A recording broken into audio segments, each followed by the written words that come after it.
I'm Stephen Dial in Dallas. I'm Greg Grugan in Houston. And I'm Rudy Koski in Austin, and this is Texas, The Issue Is.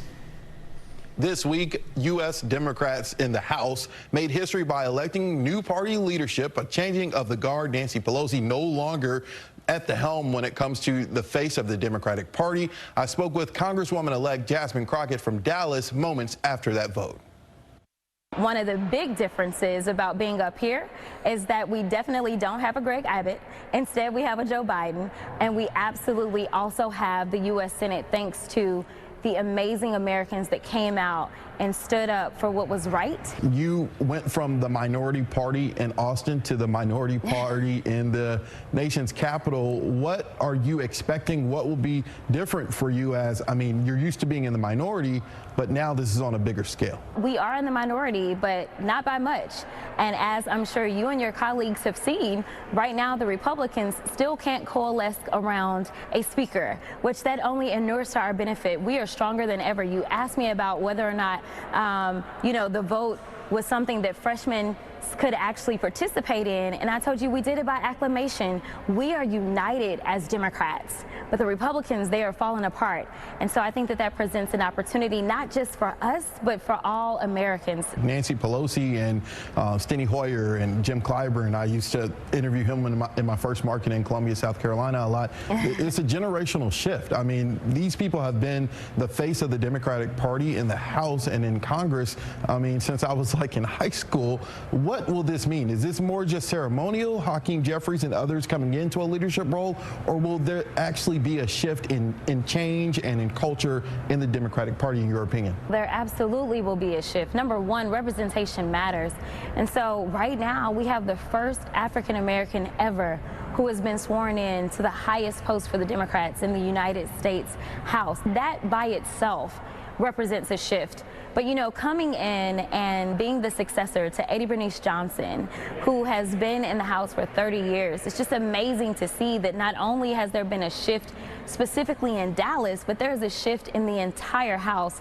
And I think just the changes in who we are generationally, just the differences there, is going to absolutely present something different. After you guys are sworn in January, the coronation and all the flowers ends. You guys will still be the minority. Things are still divided in D.C.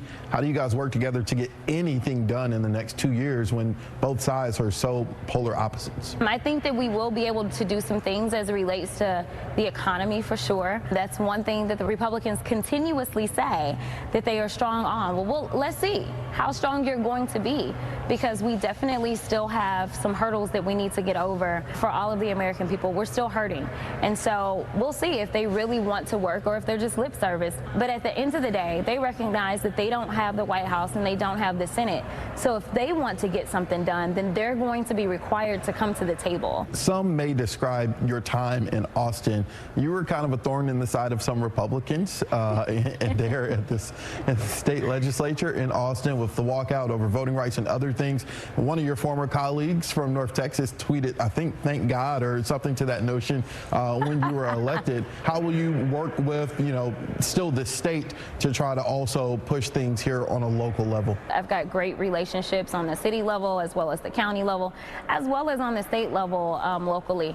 Unfortunately, we see that the Republicans in Texas are out of touch with the majority of Texans, and they basically have cheated in redistricting, as well as in making sure that they minimize everyone's vote when it came to the ballot box, right? And so, they can pretend that the people are with them because they continue to win, but we know the truth. And they were upset because I was a truth teller.